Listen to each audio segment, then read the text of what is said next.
Hey, everybody. Thank you so much for being here. I'm Stesha Brandon, the Literature and Humanities Program Manager here at the Seattle Public Library. And as we begin tonight, I want to take a minute to acknowledge that we are on Indigenous land. Here in Seattle, these are the traditional unceded territories of the Coast Salish people, specifically the Duwamish people. We honor their elders past, present, and future, and we thank them for their stewardship of the land. Welcome to the A. Scott Bullitt Lecture in American History, presented in partnership with Elliott Bay Book Company. The A. Scott Bullitt Lecture in American History is made possible by a generous gift from the late Priscilla Bullitt Collins in honor of her father, A. Scott Bullitt. Tonight's event is supported by the Seattle Public Library Foundation. Private gifts to the foundation from thousands of donors help the library provide free programs and services that touch the lives of everyone in our community. So if any of you are foundation donors, we're very grateful for your support. And we're also grateful to the Seattle Times for their generous promotional support of library programs. Before we get started, I wanted to just mention a couple things. Our friends at Elliott Bay Book Company have copies of Dr. Sinha's book at their table right over there, actually both books there. And I also wanted to let you know that after tonight's presentation and conversation, there will be time for questions from the audience, and we'll be running mics into the audience because we are recording this so that folks that couldn't join us in person tonight will be able to watch it on our YouTube channel. Finally, Dr. Sinha will be signing books after the program at the table to your right. And we are interested in hearing from you. So many of you got surveys as you came in. And as you exit at the end of the night, there's a little basket for you to put those surveys in. And if you didn't get a survey, we just made more, and we'll get those to you at the end of the night. Now I am delighted to introduce tonight's speaker. Dr. Manisha Sinha is the Draper Chair in American History at the University of Connecticut. Her book, The Slave's Cause, A History of Abolition, won the Frederick Douglass Book Prize, among several others, and was longlisted for the National Book Award for Nonfiction. Dr. Sinha is here tonight to talk about her latest book, The Rise and Fall of the Second American Republic. In it, she puts forth a broader timeline around Reconstruction that expands our view beyond the previously accepted boundaries, both temporally and spatially, and reminds us of democracy's tremendous possibilities and its inherent fragility. So please help me welcome Dr. Manisha Sinha.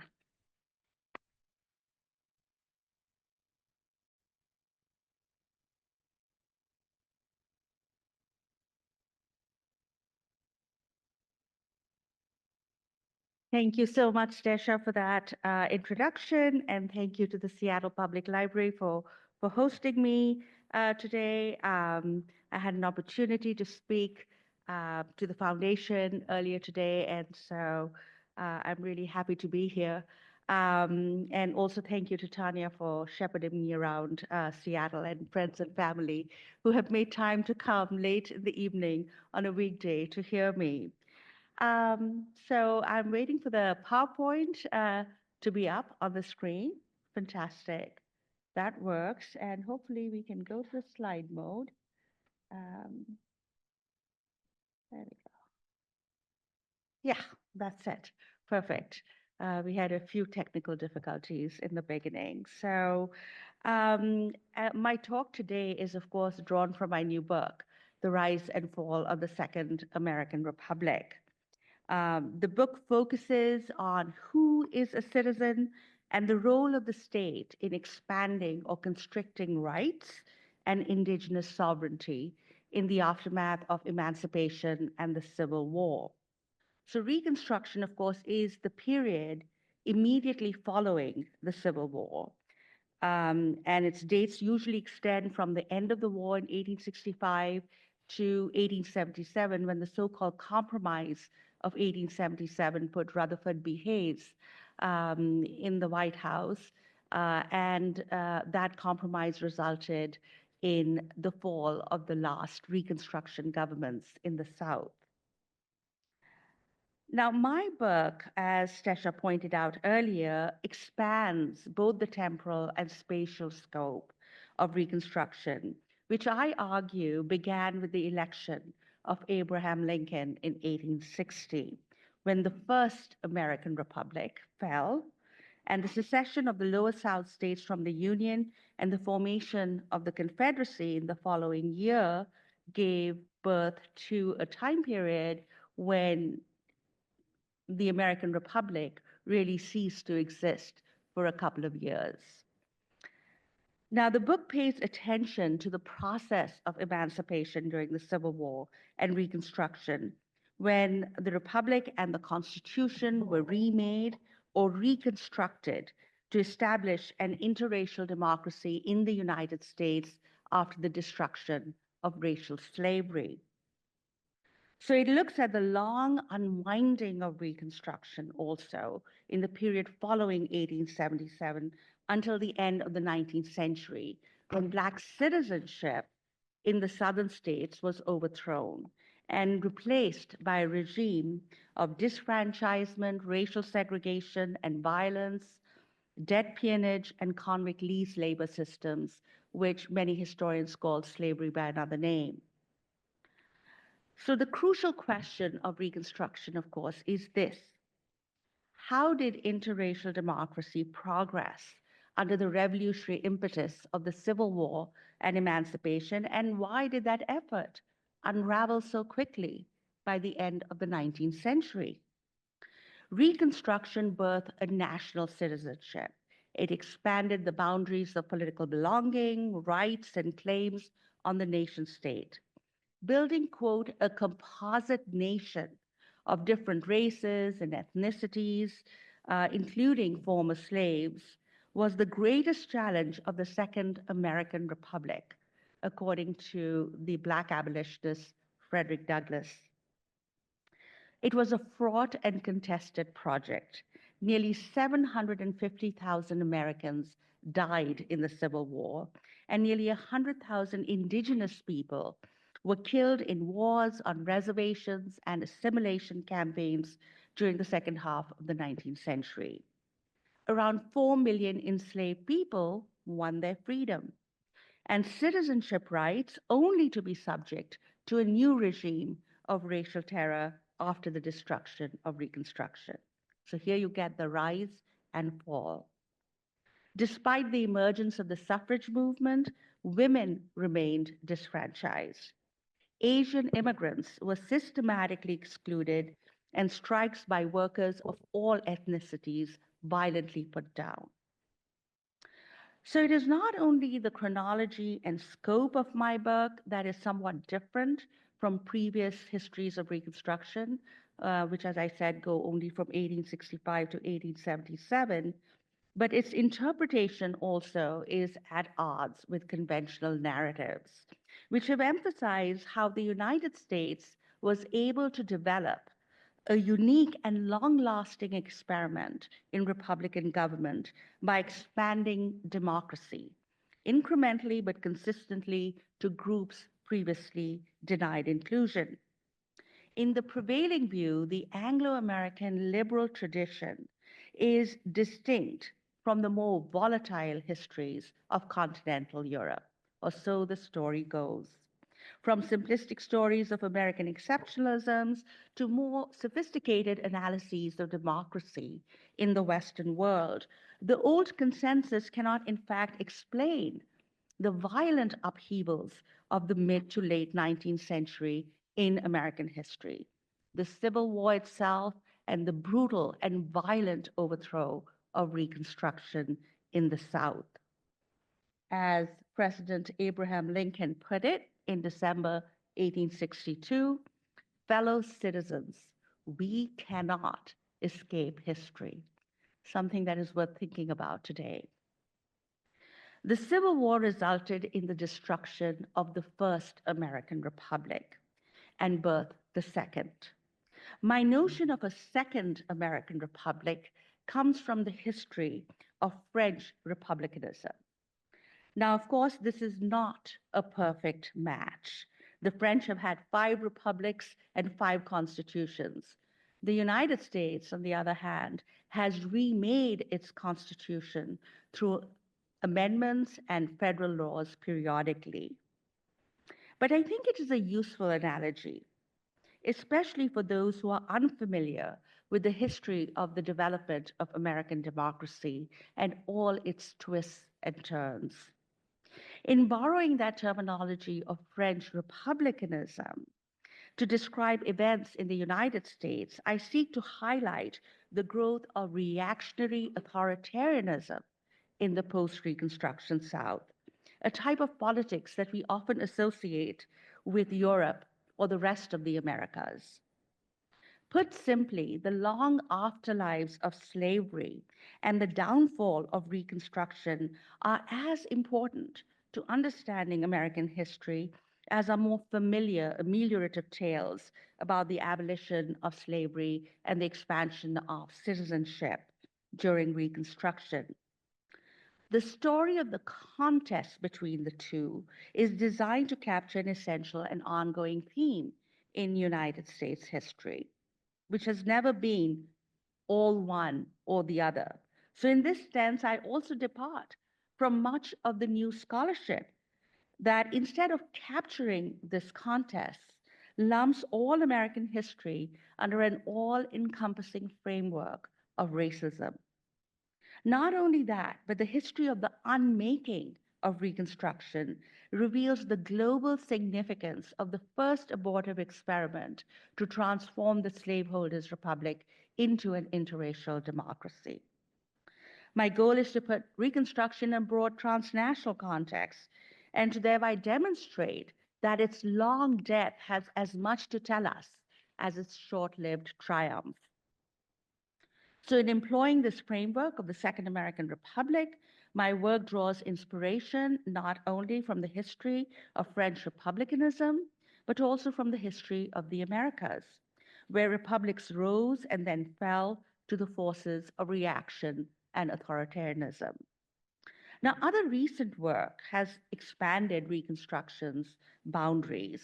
Yet, unlike these histories, I emphasize disjuncture rather than continuity. For instance, there is a real trend in Western history, and this would be of interest to people in Seattle, to lump Southern Reconstruction with the conquest of the West as one process in what historians call, quote, the Greater Reconstruction.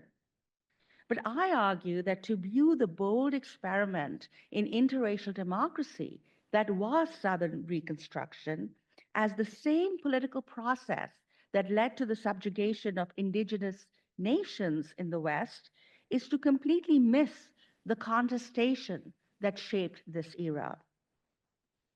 These events, especially the colonial wars against Native nations in the West, must be viewed as part of the long overthrow of Reconstruction, rather than of the abolitionist aims of the Civil War.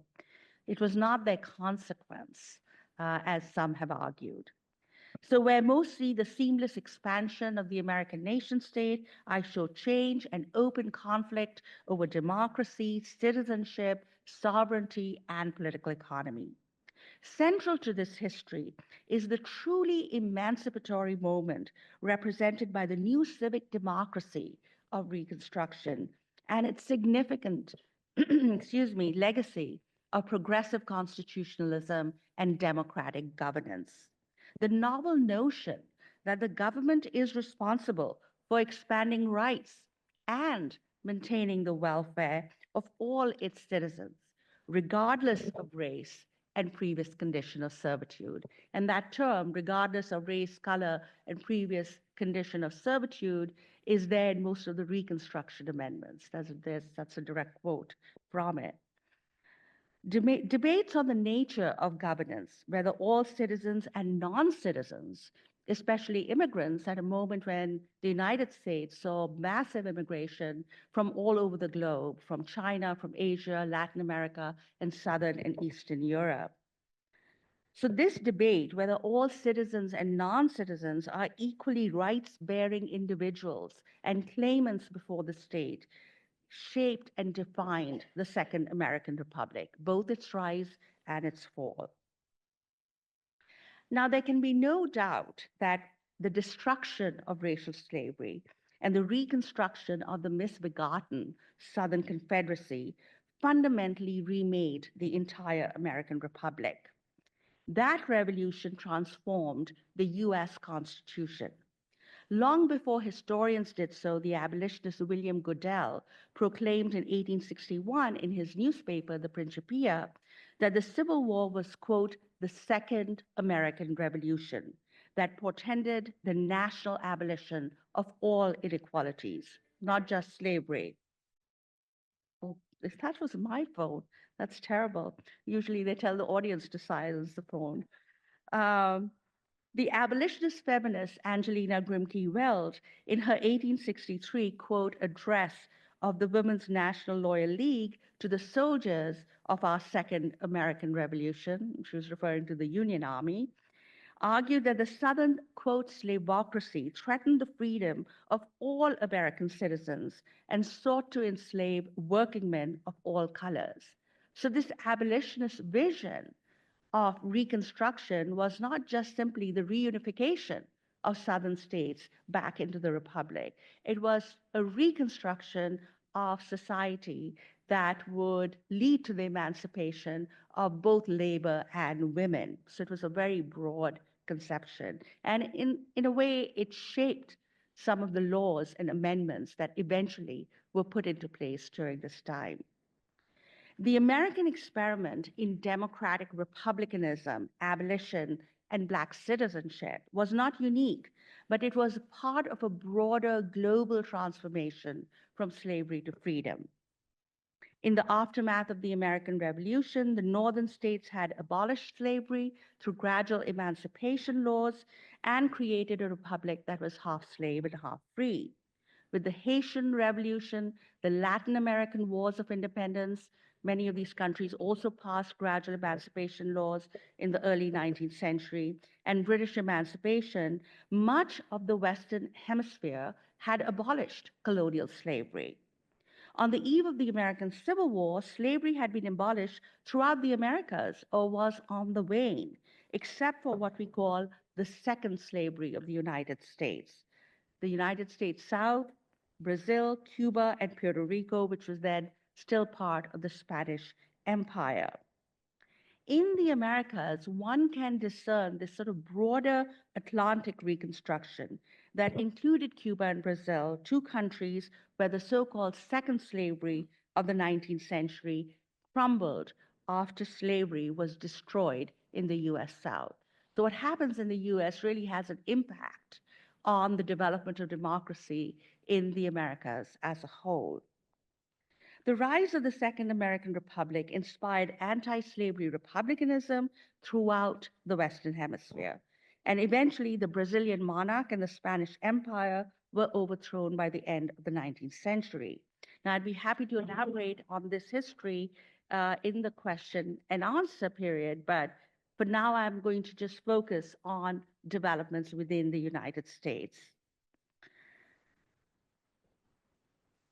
So the Second American Republic, born during the Civil War, was a massive course correction in US history, resulting in the destruction of racial slavery and the enactment of national citizenship through birthright or through naturalization.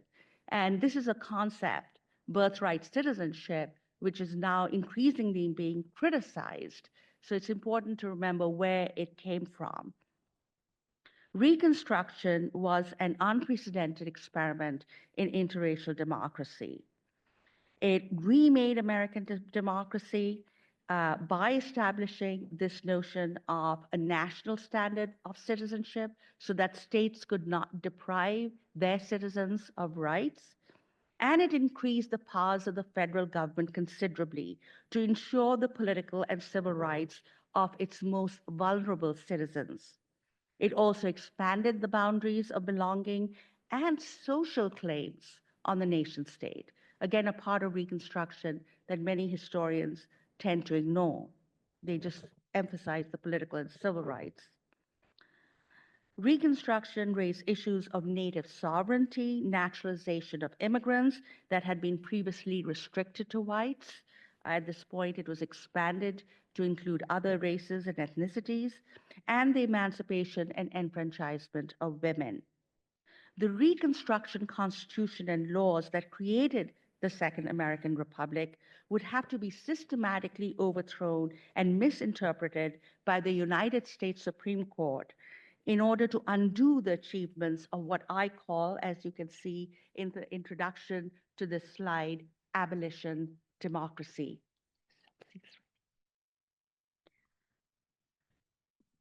So if we look at the emergence of this abolition democracy, you have to go right back to the war itself and the issuing of the Emancipation Proclamation. And here you can see at the top the sort of masthead of that proclamation with Lincoln. But of course, emancipation was a process that involved the enslaved themselves. So the people pictured at the bottom, the enslaved who ran away to Union Army lines in hundreds of thousands, 500,000, and forced the federal government to address the issue of slavery, were part of what resulted in making emancipation the war aim of the Union Army and the federal government. This process sped up during Reconstruction with the passage of the 13th Amendment that abolished slavery. And its criminal exception would later on be misused by Southern states. But the people who wrote the 13th Amendment were radical Republicans, moderate Republicans, and of course, everything you know about the Republican Party and the Democratic Party today, you have to flip for the 19th century. They were abolitionists. They wanted, in fact, to increase the powers of the federal government to enact abolition. So the second clause says that the Congress shall have the power to enact any laws to safeguard the freedom and emancipation of freed people. And there were many other amendments here. You can see the 14th and the 15th Amendments. The 14th Amendment with its national citizenship, equal protection before the laws, those ideas have created our modern racial democracy, really laid the foundation for it. The 15th Amendment, which of course gave Black men the right to vote. And I include the 19th Amendment. This is the reason why my book ends in 1920, because the suffrage movement really takes off during Reconstruction. And the 19th Amendment, which I call the last Reconstruction Amendment, was closely modeled after the 15th Amendment. The wording is exactly the same. That gave Black men the right to vote. And that it has to be seen as part of the legacy of Reconstruction. Of course, by that time, this project had been overthrown, and you had Black disfranchisement. So in the end, Black women, women of color got the right to vote only with the passage of the Voting Rights Act of 1965. But besides these constitutional amendments, you had these amazing laws that were passed during Reconstruction, the first federal civil rights laws, the Civil Rights Law of 1875 that actually outlawed racial segregation before Jim Crow was established in the South, and actually had penalties for those private institutions or state organizations that would discriminate on the basis of race. The Freedmen's Bureau Act, which I argued laid the foundations of our modern welfare state, the idea that you have a federal agency that would take care of freed people, but also Southern whites whose homes and communities had been devastated by the Civil War. Those ideas were part of Reconstruction, the legal structure of Reconstruction. And finally, I bring your attention to the Enforcement Acts. And this is important because it gave the federal government powers to put down domestic racist political terrorism in the South, represented by groups like the Ku Klux Klan, the First Klan, the White Leaguers, the White Liners, the Red Shirts. They had all these names, these paramilitary forces that operated with impunity in the South against elected governments, elected officials, and African Americans. The reason why I bring this to your attention is because it was actually invoked after January 6th in 2021. And so the legacy of Reconstruction sort of lives on in our times. So the defeat of what was known as the slave power, slaveholders who really had a lock on the federal government right up to the Civil War, inspired the enslaved and abolitionists all over the Americas. But the demise of interracial democracy in the United States also contributed to the unchecked emergence of imperialism and reactionary authoritarianism. To fully understand the significance and legacy of Reconstruction, one must grapple not only with these constitutional and legal achievements of the period, but also its systematic overthrow through a campaign of domestic terrorism in the South and judicial misinterpretation by the United States Supreme Court during the long unwinding of Reconstruction from 1877 to the 1890s. So as I said, unlike previous works on Reconstruction that end in 1877, I look and pay a lot of attention to the period from 1877 right up to the end of the 19th century to understand how Reconstruction was completely overthrown, how this Constitution, the Reconstruction Constitution, was overthrown and nullified. So connecting the struggle for Black citizenship with debates over ethnicity, gender, economic autonomy, and sovereignty that raged at the same time, I aim to show that we have missed much by confining our vision of the end of Reconstruction to the South. It is in this sense a compelling example of the overthrow of American democracy for a significant period in US history, and one that is so pertinent for our fraught times. It took a long time for the gains of Reconstruction to be undone, a process that most historians of Reconstruction ignore. The massive economic and political dislocations of the Gilded Age that followed Reconstruction were not just the product of the changes wrought by the Civil War. They were also a result of the defeat of the prior era's emancipatory legacy. They represented, to borrow the words of a European historian, quote, the persistence of the old regime, a virulently anti-democratic hierarchical politics that persisted in the post-Reconstruction South and that justified the rise of a new global political economy of industrial capitalism and imperialism. In the end, the defeat of Black freedom would be the defeat of American democracy as a whole, where the United States entered into a period of what I call the American Thermidor, as you can see here, again, borrowing terminology from French republicanism. So what I'm saying is that this so-called compromise of 1877, which historians still argue about, was there a compromise? What was it? What were its terms?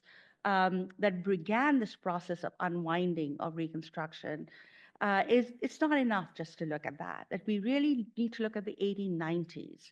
That was the crucial decade when finally all the gains of Reconstruction were legally undone.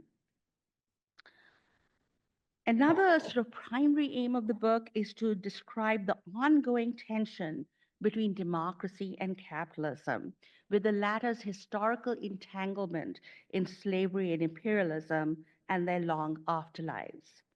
After the industrial takeoff in the United States in the late 19th century, the reconstruction of capitalism proved to be successful, even as its reconstruction of democracy faltered. On the eve of the Civil War, North and South were predominantly agrarian, and slavery contributed to the largest items of export from the United States. But in this period, from 1870 to 1920, nearly 100 years after it happened in Britain, the Industrial Revolution took off in the United States. And by the end of this period, the United States had replaced Britain as the leading industrial power in the world. It is the story of the unwinding of the legacy of the Civil War and Reconstruction's interracial democracy during this time period that can tell us much about the afterlives of slavery, the persistence of unfree labor, debt peonage, sharecropping in the South, also peonage of Native peoples in the West, the contested triumph of industrial capitalism that reinforced domestic social hierarchies, created novel forms of economic inequality, and inaugurated the global race for empire in the United States. So, to understand this period, one must realize that democracy has always been challenged in the US by forces of political and economic reaction. The rapid industrialization of the country and the dismal conditions of labor that followed Reconstruction made a mockery of the free labor ideology of the victorious North. This is a time of monopoly capitalism, dismal conditions for labor, unregulated, rapacious capitalism, what people even call wages slavery. New wars and imperial dreams of empire, inspired by the regime of racist apartheid in the post-Reconstruction South and the conquest of Western Indian nations, further hobbled American democracy at home and abroad. The final conquest of the West and the destruction of indigenous sovereignties paralleled the overthrow of Southern Reconstruction and pointed the way to the rise of an overseas American empire as the United States government was fully diverted from emancipatory to imperial aims. And you can see this happening throughout this period. We go from the 14th Amendment's birthright citizenship to the Chinese Exclusion Act of 1882, one of the first laws that actually targeted an ethnicity for exclusion. In 1890, the state of Mississippi systematically disfranchised Black men in its state constitution that became a model for the other southern states. The Wounded Knee Massacre in 1890 also was the sort of nail in the coffin in terms of indigenous sovereignties. This is the sort of last event, if you could say that, of the wars against Indian nations. And finally, of course, the 1898 Spanish-Cuban American War that resulted in the acquisition of Puerto Rico, Philippines, and an informal American empire in Cuba. This was also the year Hawaii was annexed.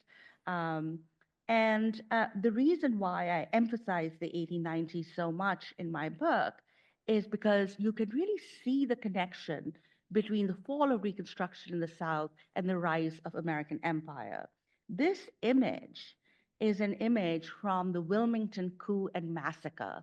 In the 1890s, once again in the Upper South, in Virginia, Tennessee, and North Carolina, you had the emergence of interracial fusion governments, which were alliances between white farmers represented in the populist movement and Black Republicans.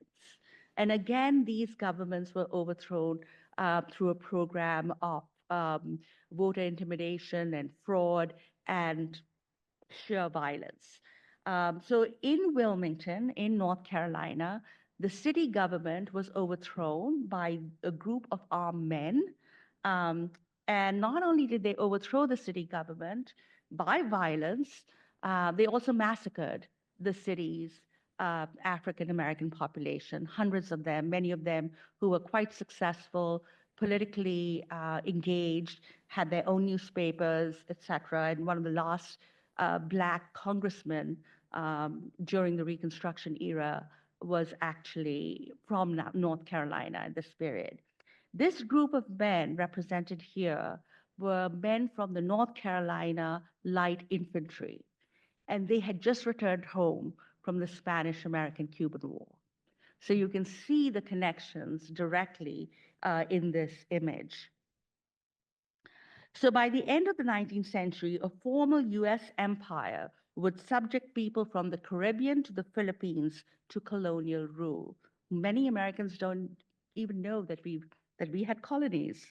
The demise of the Second American Republic inaugurated an era of hierarchy and inequality, racial, ethnic, gendered, and economic, rather than the one of equal citizenship promised by the War for Emancipation and the Reconstruction Constitution. So the international significance of the fall of the Second American Republic was evident in the lesson that Western imperialists drew from the supposed impossibility of interracial democracy, about the necessity of ordering, quote, the relations between ruling and subject races, and the notion of, quote, the unfitness of non-white races for political rights. Pronouncing Reconstruction in the South a failure and the conquest of the West a success, the United States joined European nations in the scramble for empire. Most Americans, the historian Nina Silber observes, quote, internationalize the race problem, identifying the common backward characteristics of all non-white peoples, as well as a common superiority of Anglo-Saxons around the world. Indeed, the alleged failure of Reconstruction and the overthrow of Black citizenship in the South became the specific grounds on which American intellectuals and politicians justified not only despotic rule at home, but an overseas empire, Jim Crow on a global scale, or what one historian has called Jim Crow colonialism. And most of these men actually rewrote not just the history of the Civil War in the Lost Cause mythology, but the history of Reconstruction as an era of corruption, Black misrule, because there were many Black politicians that were elected at the state, local, and federal levels at that time, um, and a period of corruption because their taxes were high, government was involved in many state services. So there was a systematic critique that they developed of Reconstruction. And the men responsible for this were mainly scholars from my alma mater. John W. Burgess, pictured here on the left, a Southerner and Columbia University political scientist who vilified Black citizenship as, quote, a monstrous thing. He now commended the imperialist Republicans for taking on the white man's burden of civilizing the world and for, quote, imposing the sovereignty of the United States upon 8 billion of Asiatics in the Philippines after the Spanish-Cuban-American War of 1898. In founding an overseas empire, the administration of William McKinley had steered the Republican Party from supposedly false notions of racial equality to an understanding of the, quote, vast differences in political capacity between the races. Burgess inspired his colleague, William A. Dunning, who founded, with his mostly Southern students, the Dunning School of Reconstruction, and there's an entire book on this school. They were the first professionally trained historians to write on Reconstruction, and they perpetrated racist stereotypes and gave scholarly legitimacy to the Jim Crow South. This was what W.E.B. Du Bois, the great Black historian and activist, called the propaganda of history. And his essay on this was appended to his book on Black Reconstruction. But he was writing outside academia, virtually. He taught in historically Black colleges and universities, and he had a PhD in history from Harvard. But still, he did not have the position that these men did. But the American Historical Association was so embarrassed after he published his essay on the propaganda of history that, to their credit, they actually published that essay in the American Historical Review. But the interpretation of Reconstruction remained unchanged in American history textbooks right after the Second World War, when Nazism made racism unfashionable. And the new syntheses on Reconstruction did not come to sort of dominate the profession until the 1960s, 70s, and 80s. So it's a relatively recent development. Similarly, Charles Francis Adams Jr. wrote about the new conceptions of, quote, the race problem in the United States, which was taking on, quote, less of a theoretical and humanitarian approach and instead embracing the reigning shibboleths of the pseudoscience of race. Remember, this is the height of social Darwinism and scientific racism, the heyday of European imperialism, and the scramble for Africa when European nations carved up the entire continent, except for Liberia and Ethiopia. So pro-slavery Confederates had been right all along in this view. Ironically, it was the Republicans who finally realized slaveholders' dream of an empire in the Caribbean, Central America, and what the historian Gerald Horne has called the White Pacific. At the same time, the United States Supreme Court undid all the constitutional and legal gains of Reconstruction, starting with the slaughterhouse cases in 1873 that really narrowed conceptions of national citizenship. The court steadily undermined the guarantees of citizenship and equal protection before the law of the 14th Amendment. With a few exceptions, the judicial precedent of retrenchment held fast throughout the end of the 19th century, greenlighting Jim Crow as well as Black disfranchisement in the South. And you can see this in a number of Supreme Court decisions in the 19th century, beginning with the Cruikshank decision that actually let domestic terrorists, white liners in Louisiana who had perpetrated one of the worst massacres of freed people during Reconstruction go scot-free. The civil rights cases of 1883 that overthrew the 1875 Civil Rights Law, which led, of course, to Plessy versus Ferguson, greenlighting Jim Crow in the South, Williams versus Mississippi, again, greenlighting Black disfranchisement in the South. What's interesting is that the guarantee of national citizenship still remained.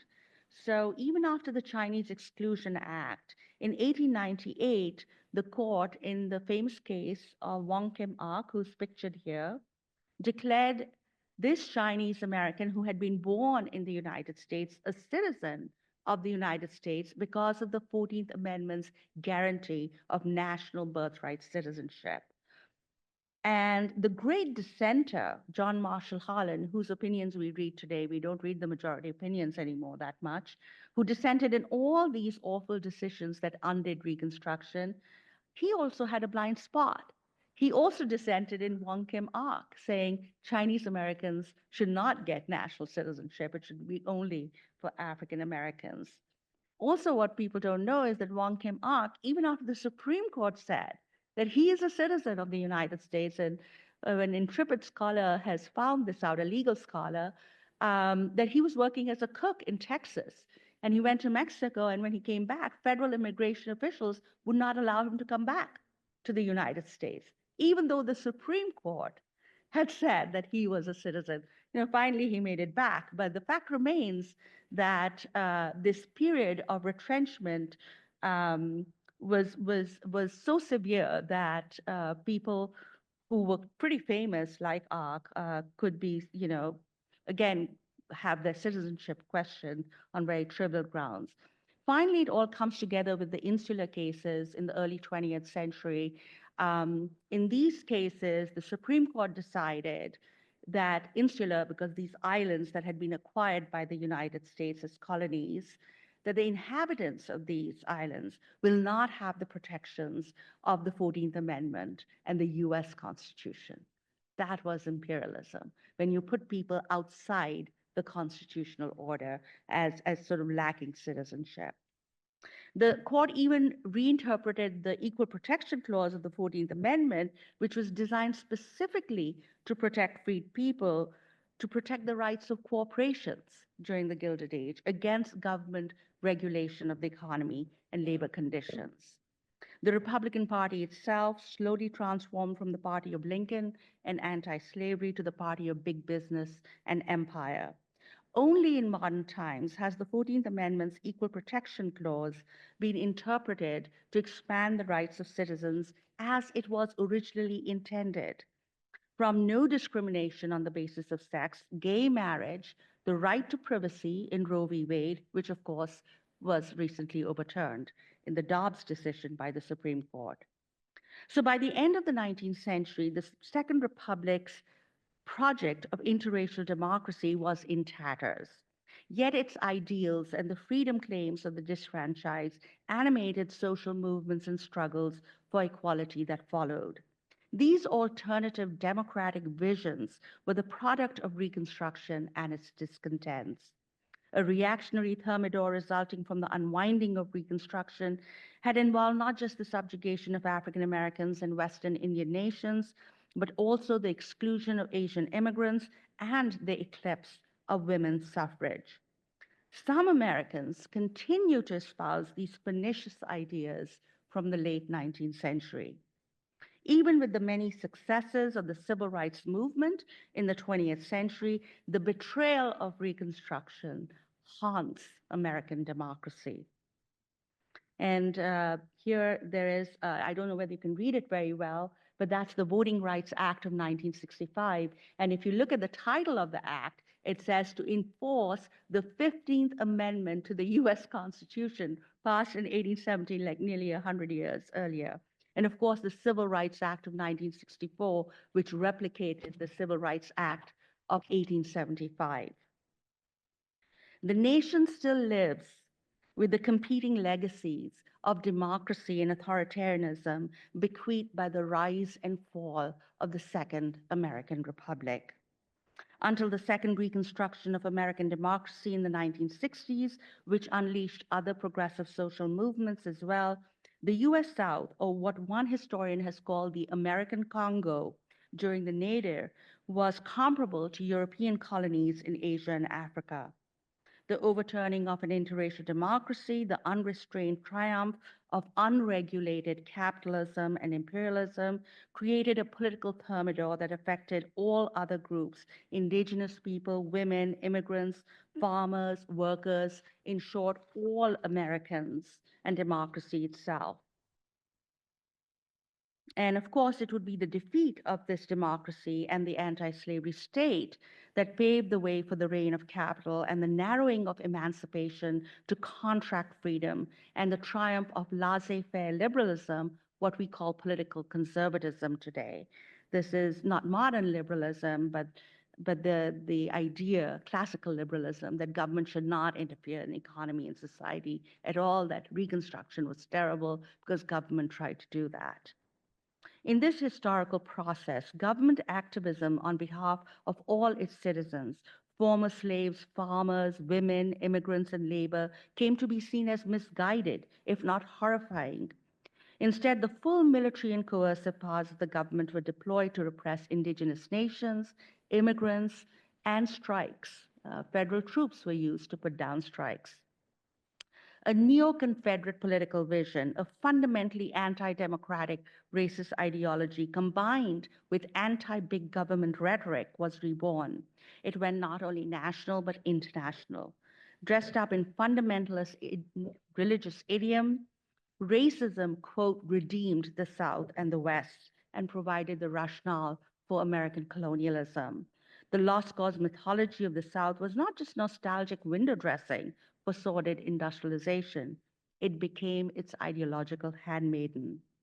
Our own era is one of renewed challenges to American democracy, including the revival of voter suppression, unprecedented economic inequality, the overturning of women's rights like reproductive freedom, and a resurgent domestic and global authoritarianism. In various decisions, the United States Supreme Court has undone the achievements of the civil rights movement, such as Shelby County versus Holder, that has gutted the Voting Rights Act of 1965 that was implementing the Reconstruction Amendment of 1870. Perhaps we are living through the downfall of the Third American Republic, the reemergence of an authoritarian right in the United States, more reminiscent of the Jim Crow South than European fascism, to which it is often compared, has led many activists and scholars to call for a third reconstruction of American democracy. The rise and fall of the Second American Republic, or the achievements as well as overthrow of Reconstruction, is the crucible where our modern political traditions, both conservative and liberal, were formed, and they continue to shape our present politics in ways little understood by many Americans. Which is to say that the triumph of industrial capitalism by the end of the 19th century was also contested. Resistance to it would bear fruit in the populist and labor movements during the Progressive era and the New Deal. Later still in the 20th century, the civil rights movement inaugurated the second reconstruction of American democracy. Today, the attempt to unravel the New Deal state, the administrative state, and civil rights laws, and the advent of a new Gilded Age revealed that the great contest between democracy and capitalism, equality and inequality, interracialism and racist authoritarianism, feminism and patriarchy is far from over. Thanks for listening so patiently.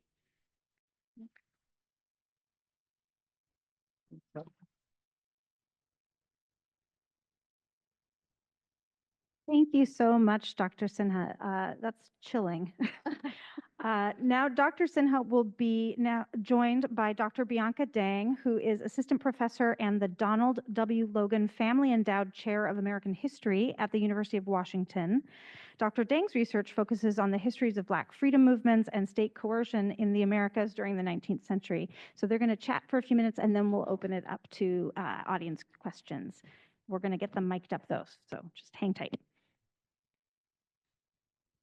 Is this working? This one working? Okay.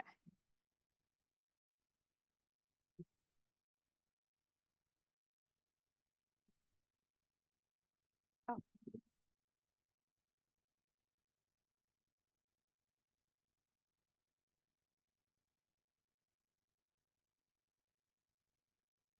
Can everybody hear me? Thank you so much for this talk and for kind of giving a great overview of your book. I just want to jump right in. Yes. And so we'll have questions. Can you hear me? Can you hear me now? Oh, this side? Is this better? Okay. So we'll have Q&A with the audience after. Sorry. There we go. Is that better? So one of the things that stuck out to me in this text that you kind of gestured to at the end is you have this line, it might be the last line in the introduction, where you say, democracy itself, the history of Reconstruction reveals, can be systematically overthrown and repressed for long periods in US history. As then, so too today, democracy's visibility and future lie in the hands of ordinary citizens. And so thinking about the middle part of your book, about grassroots Reconstruction, I would love for the audience to kind of get a sense of how your text is thinking about the role of ordinary citizens in the maintenance, in the growth, in the expansion of a lot of the ideals that you put forward. Yeah, that's a great question, because I do have this big chapter on grassroots Reconstruction, where I argue that we really need to think about how freed people also put forward their freedom claims on the state. So many times when historians research the Freedmen's Bureau, for instance, they look mainly at what the agents of the Freedmen's Bureau or the superintendents are saying, and they say, oh, this was a liberal bourgeois organization, and they never really understood freed people.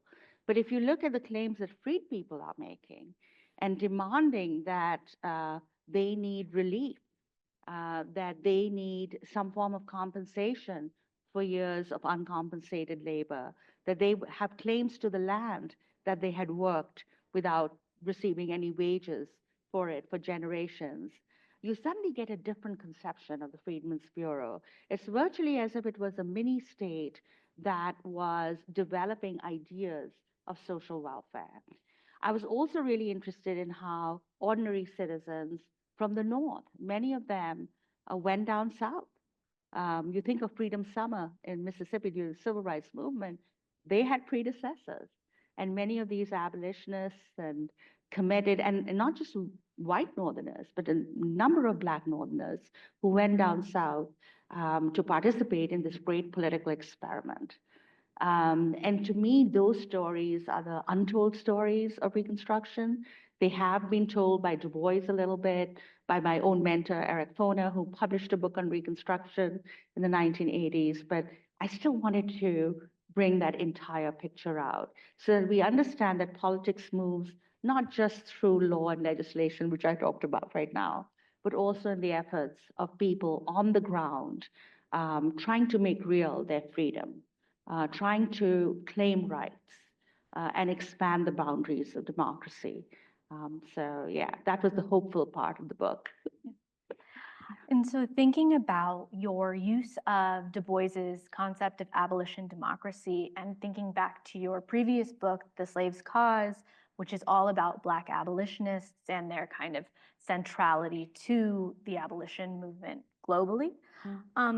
So that makes me think about this kind of discursively, this connection between freedom and American Constitution, or freedom and American democracy. But when you bring in something like abolition democracy, what you're also highlighting is that legacy of slavery, right? And so I'd love to hear a little bit more about how you think your work, both texts and your first work as well, are kind of pushing us to understand U.S. history as not this progressive, linear, positive narrative of growth, right? You're disrupting that in important ways. So how does something like abolition democracy at the center of that? Yeah, that's a great question. And you're right, I had written a book on abolition that reimagines it as a sort of an interracial radical movement in which African Americans themselves, both free and enslaved, play a big part. And I wanted to see what happened to that abolitionist project. What happens after the Civil War, during Reconstruction? Do they just disappear? And they don't. They constantly make claims and constantly challenge what's happening. So, for instance, once Reconstruction is overthrown and that dream of the abolition democracy sort of falters, many of these people are still alive. And I started looking at their newspapers and what they're saying. And what was amazing to me was they were still fighting the good fight, even in the worst of times, because they had done that earlier. So William Lloyd Garrison is a good example. Just to give you an example of this, when the Chinese Exclusion Act is passed in 1882, he's horrified. And he just writes a series, his newspaper is no longer there, but he writes a series of editorials harshly criticizing Republicans, saying that you have completely betrayed everything that the party was supposed to stand for and everything that Reconstruction and abolition democracy was to stand for. So he didn't go along with it.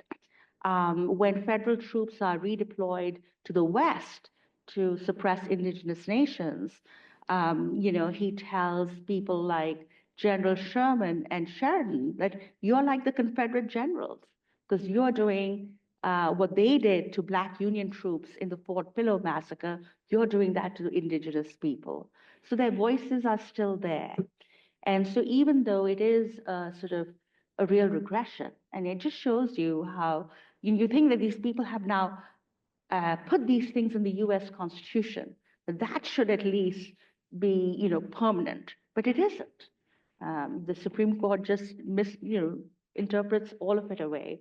So they're still there, they're still fighting the good fight. And I wanted to give this sense that not that everything is always bad, but that contestation is always there, even at the moment of triumph of Reconstruction, but also at the moment of its downfall.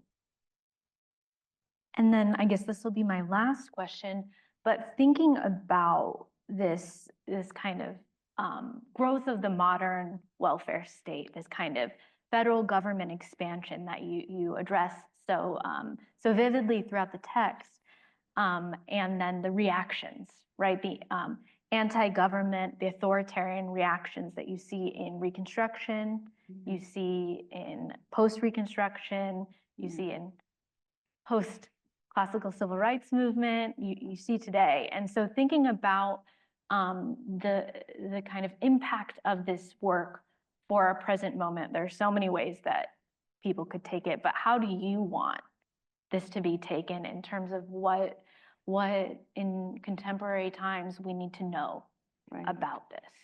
Yes, I think people forget that our modern political traditions were really formed in this crucible moment of Reconstruction. So when you look at the way Southern elites criticize Reconstruction, yes, there's a lot of racism, very crude kind of racism, but there's also a systematic critique of government, right? And of government services. They even have taxpayers' conventions to protest paying taxes for schools and for asylums or any services put forward by the government. And that's really interesting because we think of anti-big government, we think of, Reagan, the 1980s, and the rise of neoliberalism, et cetera. But actually, during Reconstruction, they're already saying this. People forget that the South did not have a public school system before the Civil War. That was just a northern thing. It's during Reconstruction that the Reconstruction governments put into place public schools. So the attack even on public schools and higher education or government funding, and also, of course, government regulation. When a Freedmen's Bureau agent came to a plantation, and he may not necessarily be an abolitionist or an egalitarian, but he's telling the planter, you can't whip your workers. They're not enslaved anymore, right? That's government intervention and regulation. And a lot of it starts appealing to northern elites with the rise of heavy industries in the north. Railroads don't want to be regulated. Big magnates, corporations, they don't want laws protecting workers, maximum hours, or this is the time when you have the 8-hour-a-day movement, or having safety conditions for their workers. So they start listening to Southern elites complaining about government overreach, and they feel that that addresses their situation too. They look at the way the South is suppressing votes by, using literacy laws and poll taxes, and they look at all this immigration coming from all over the world, and they said, well, yeah, we should have those laws too to prevent. And this is when voting in the United States takes a deep dive because of all these suppressors. So the Southern way becomes kind of the national way. But so that is a part of Reconstruction that I think should be known, that the debate over the proper role of the state in society, in economy, is already being debated then. And it's part of our political traditions, except that the two parties have literally flipped roles ideologically when it comes to this particular issue. Well, thank you so much. And I think we'll open up to, sorry. Okay. Yes, yes, yes. Thank you. It's a great question. I didn't want to rush you if you had more questions. If there's not audience, I do, but we can do those. Excellent. Okay, you guys can text later. Okay, so for those of you that might have questions, and maybe we'll just take a moment here as folks are shifting around, just raise your hand and we'll bring a mic to you. I see one here.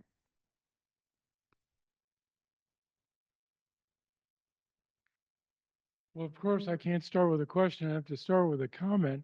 I'm surprised in bringing up the reactionary historians in the post-Reconstruction era.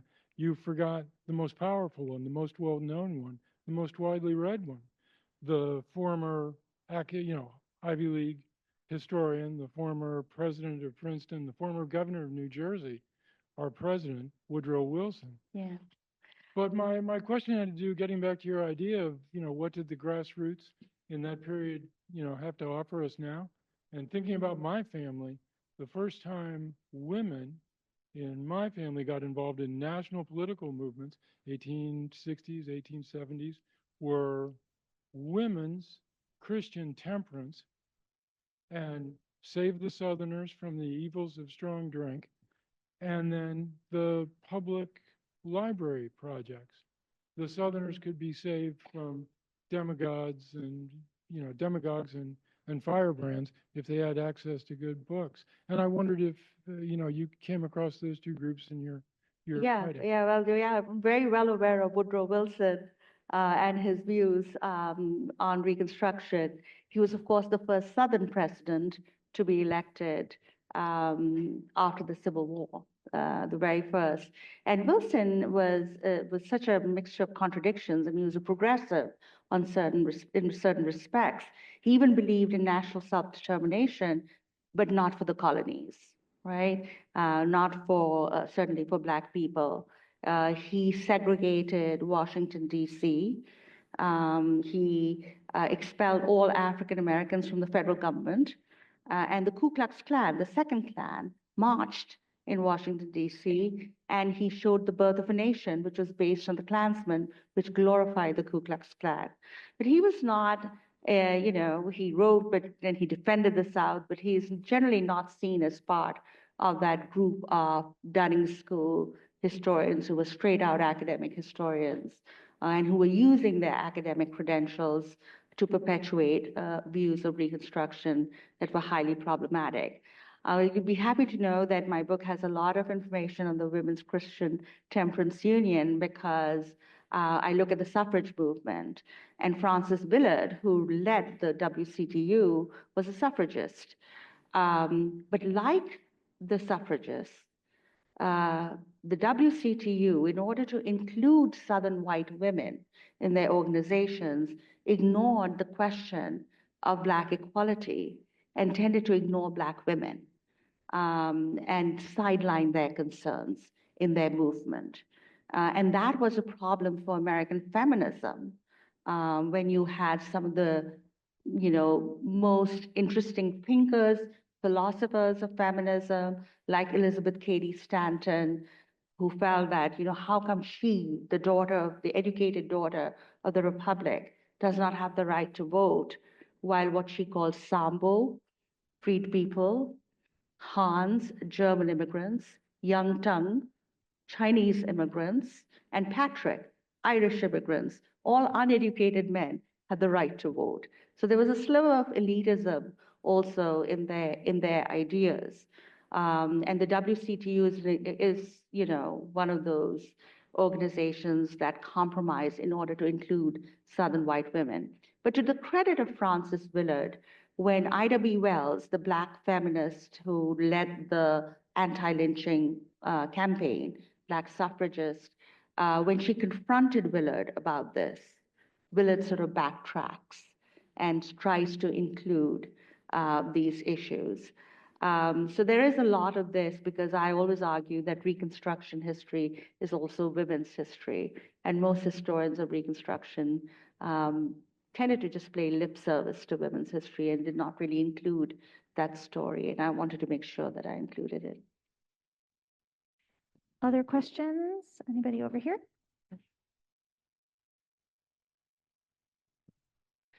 Thank you so much. This is really just a comment.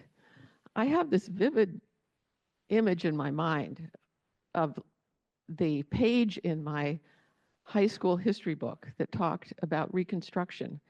And what I remember seeing there was a photo of a white person carrying a carpet bag and a caption that said, this is the carpetbaggers.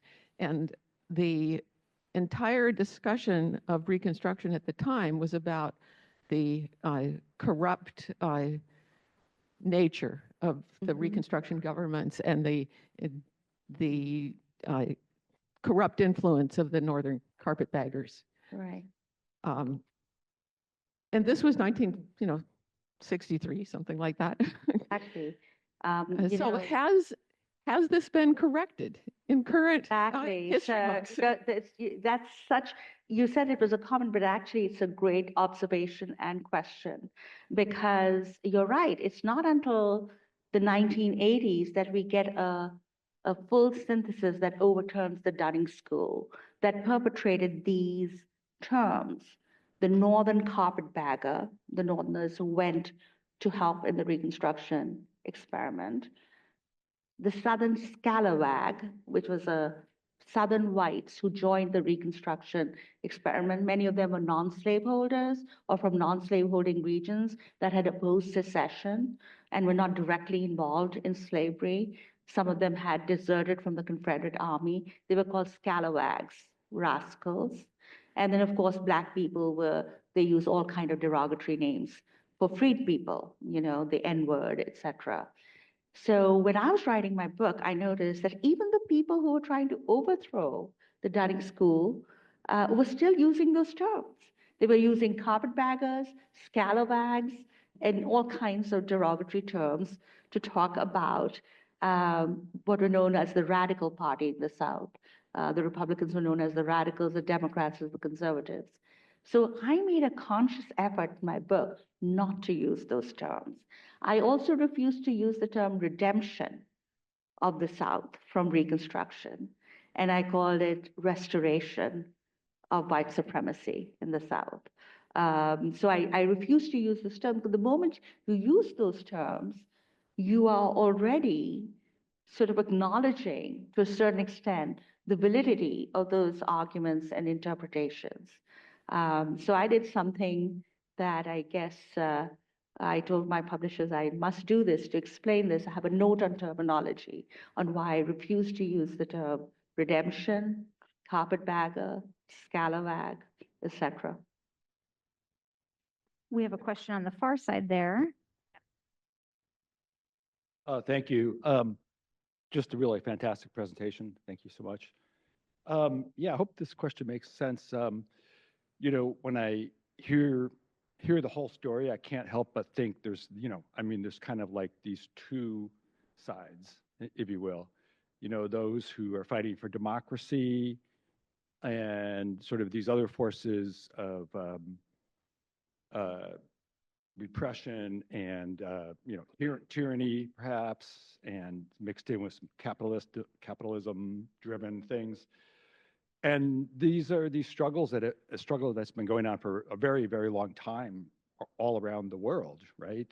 So just wondering, like, how would you characterize those two, the two forces in this seemingly very long, prolonged battle, if you will? Thank you.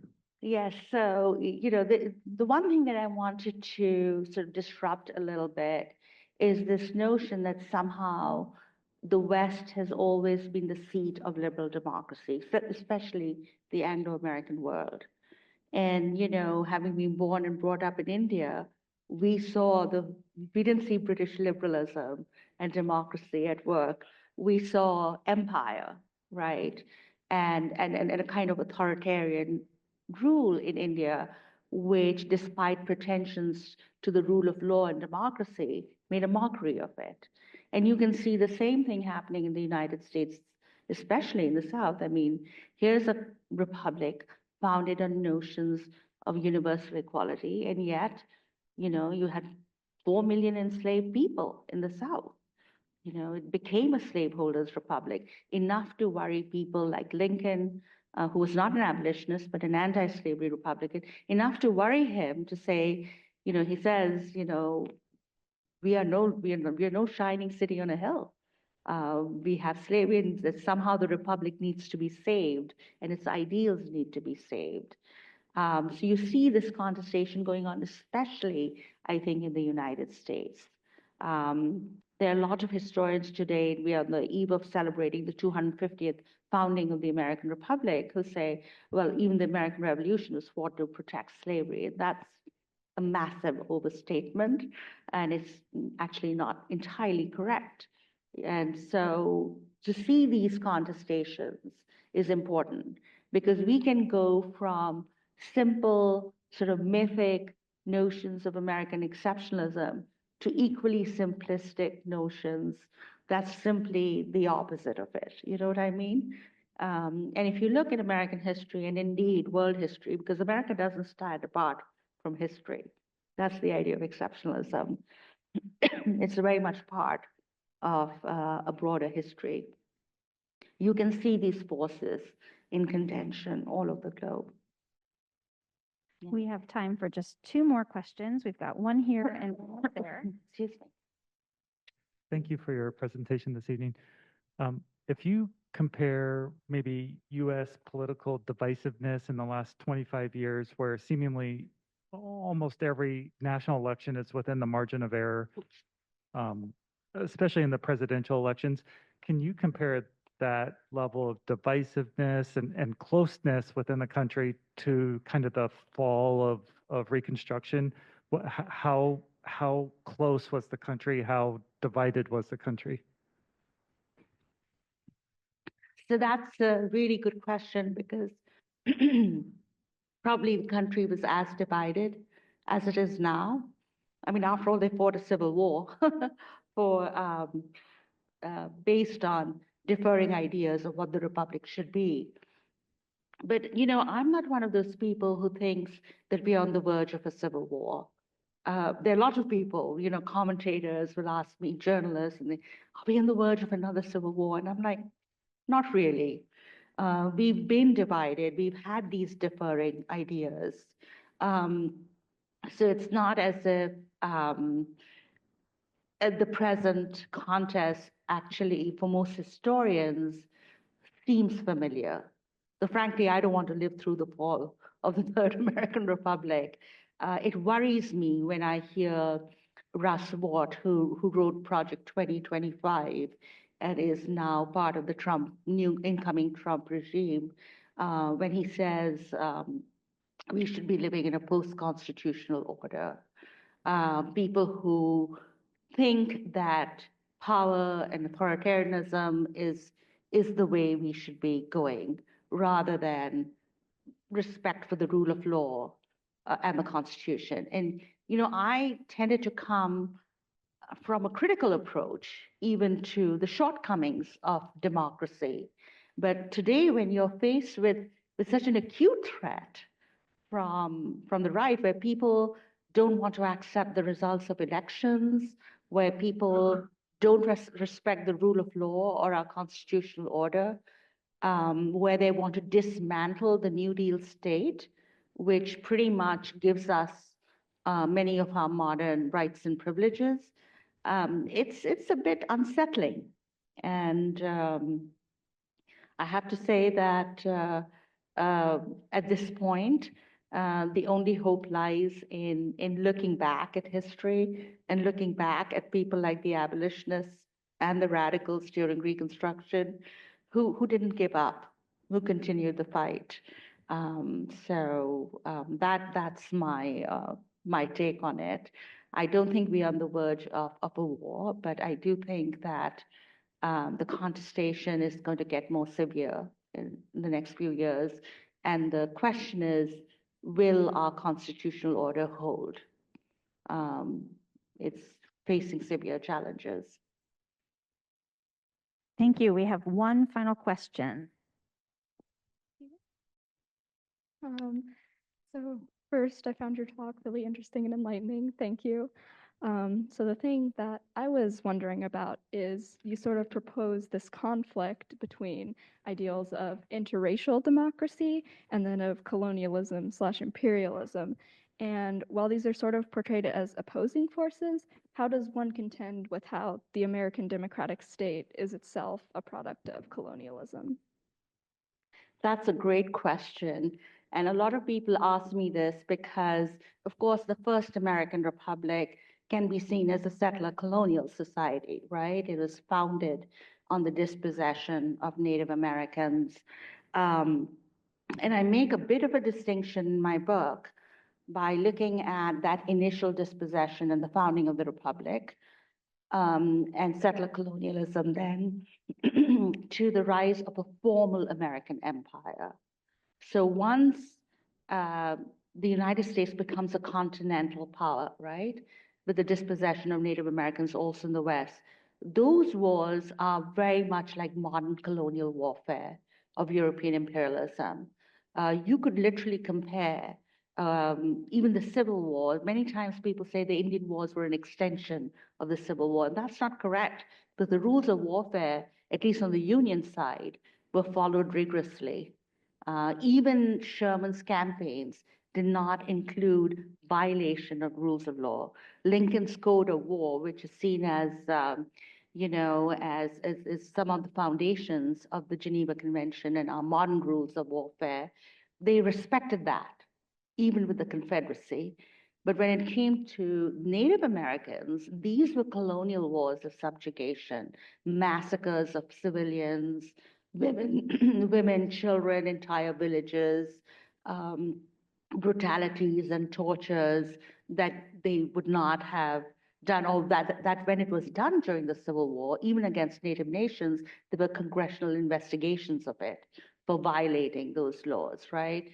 That ceases to happen. So I argue that there's something new here, this formal empire is something new. So even the subjugation of the Philippines, it was very, very brutal. That's where they developed these torture techniques like waterboarding, etc., which we think of as modern things.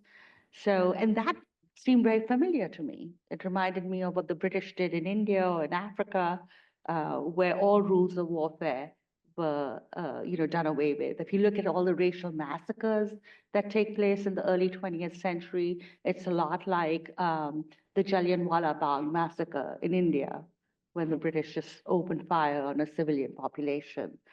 So I say there's something different a little bit at this particular period. It's not the same as settler colonialism, but it is a new form of empire and actually going to creating, not just dispossessing, removing people, putting them into reservations, et cetera, but actually destroying native sovereignties and actually colonizing other people and taking their resources. And remember, a lot of the colonization in the West also takes place because of these gold rushes and the need for those resources too. So that's how I distinguish it formally as formal American empire versus settler colonialism. But you're right, the original republic, we have all these land acknowledgements precisely because of that. The original republic is founded on the dispossession of native nations. Thank you both so much. Let's give one more round of applause to Dr. Manisha Sinha and Dr. Bianca Dang.